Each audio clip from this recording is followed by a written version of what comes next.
Seriously, talk about that serious injury. We had a major injury today to my lunch pail. It took an enormous hit, and it is out for the year. I don't know if you call that a hit. You know what? I don't even know if we can send him to surgery. That was pancake. That was pancake, yeah. What do you carry in there? My stuff, man. My stuff. No, we just, it's a prop. You know, you use different things. And I kind of like it. But it's not a survivor. It's 10.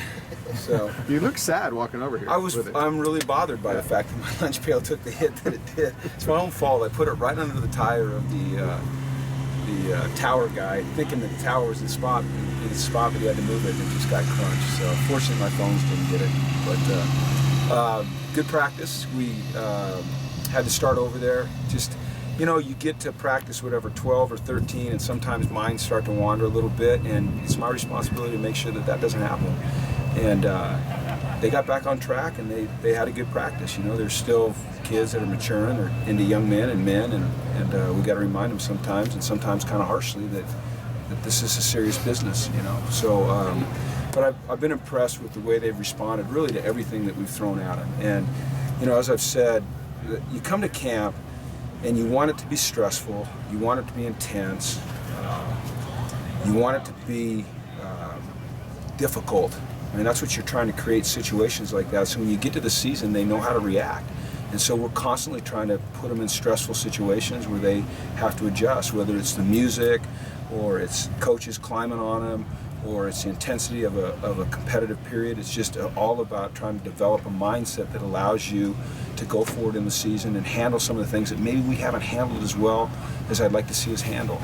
And so it's been good, and they've reacted extremely well. I see a level of maturity developing on this team that has been absent the last 3 years, so that's encouraging. So that's it. How's Tack doing? That's why I yell at the quarterbacks. How's Tack doing? Tack, he got hit in the head. He was much better this morning.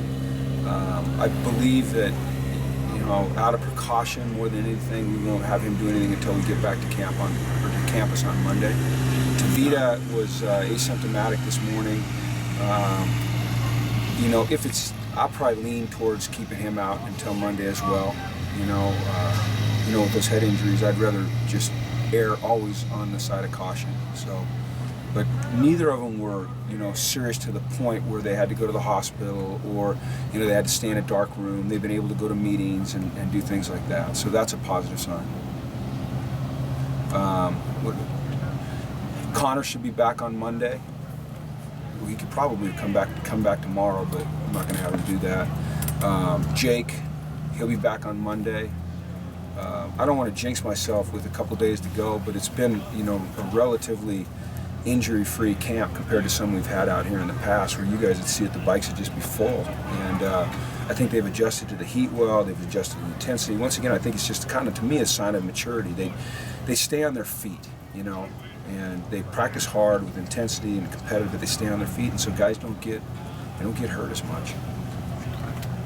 So this deep in, who are some of the young guys that have really flashed you now?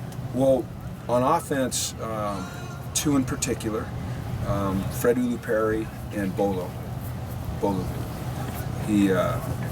Fred is explosive and he's strong. He can play center. You see, we've been playing him at guard. The reason we've been playing him at guard and moved Alex into center is, you know, Fred, that center has to call so many things, and he's just not quite there yet with the mental part of it. He's still learning so many things, and so his snaps were just a little bit late, and it was getting our timing off on offense. Alex can move in there and do a good job, and maybe you know, we want Freddie to be able to play center and guard anyway, if he's our swing guy. And then you know, Bolo, he's really a good back, man. He's decisive, he's patient, he's got power, he's got speed, he's got quickness. I've been really impressed with him. Defensively, the guy that I think probably catches everybody's eye is Octavius. You know, I made another really nice interception today. He's very fluid athletically. He's very, very smart. You know, he's got corner skills, but he can play that. He's kind of that rangy free safety that you're looking for. So I think that, you know, he can help us this year. I've liked the two big corners. They got a ways to go, you know, but I like the big corners. So that's Deshaun and Colin. So I think who else is. Rick Wade's caught my eye too. You know, and I don't know what the plan will be with Rick going forward in terms of whether or not, you know, we'll play him or redshirt him. But he's a much different player than I thought he'd be at this point in his career. He's bigger. He's more physical. He's got a nasty streak. I like him a lot as well. There's not one that has been disappointing, I can tell you that. There's just some that have stood out a little bit more than others, but none of them are disappointing. As a matter of fact, it's an encouraging class. Does Polo give you a little different style of running than other guys? I think he absolutely does. I think that you know, he's got a low center of gravity. He's thick, and yet he doesn't take long strides. You know, he's got power. And he's got good change of direction. Much better than I thought it would be, and he's much quicker and faster than I thought he'd be. And he seems to always lean forward. You know, I stand back behind the offense, and so you get a really good feel for where the hole's going to be. And he finds it, and when he sees it, you know, he'll be patient, but when he finds it, he gets downhill in a hurry. You know, and you'll even see him sometimes getting the edge on things, and then when he gets the edge, he doesn't just keep running the sideline. He puts his foot in the ground, and he gets downhill. He's been very impressive. Very impressive. Is ball security the biggest concern for him right now? Well, yeah, you know, you saw today, he makes that great move on Deshaun, and everyone starts going, ooh, and then Deshaun with those long arms reaches out and punches the ball out. And, you know, it doesn't matter what kind of move you make or how hard you hit the hole, if you don't come out of the pile and hand it to the official, you know, it's not a good play. So we have to constantly stress that and work on it with him. I don't think that it'll be a problem, but it has shown up a couple times. Yeah, absolutely. Coach, what do you say to some of the critical response of how you talked to Josh the other day? That's ridiculous to me. That this is football, and I'm not going to change the way I coach just because there's fans and media out here. I mean, like I said at the start, you're trying to put these guys in stressful situations. You're trying to test them.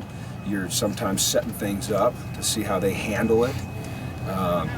You know, this is, to me, this is where you do all of that.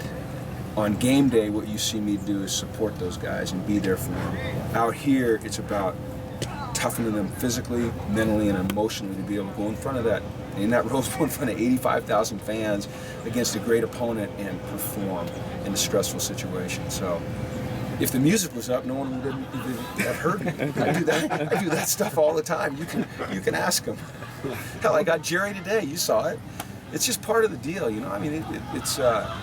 Like I told him after practice, am I an asshole? Yeah, I'm an asshole. Okay, out here, I'm an asshole. You know, and sorry for my language, but I'm an asshole because that's my job, to make sure that they get the most out of what God gave them and protect all that they've worked for and all that they're working towards. And so I'm not going to let anyone go through the motions at any time. It starts with me. What's your relationship with Josh? Oh, it's about as tight as you could get. I mean, I've known Josh. You know, I think about, I'm close with all these guys, you know, all of them. But I've known him for a long time, you know. I mean, heck, on Christmas Eve, he fell asleep on my couch. Me and him were watching a movie together, you know. I mean, it's that kind of deal. So, What movie? Like I think Jimmy Stewart. No, I'm kidding. I don't know. That was probably like the Grinch. It's about me, the Grinch. So, no, you know what? These guys, they like tough coaching. They do. You know, it shows them that you care. And with a quarterback,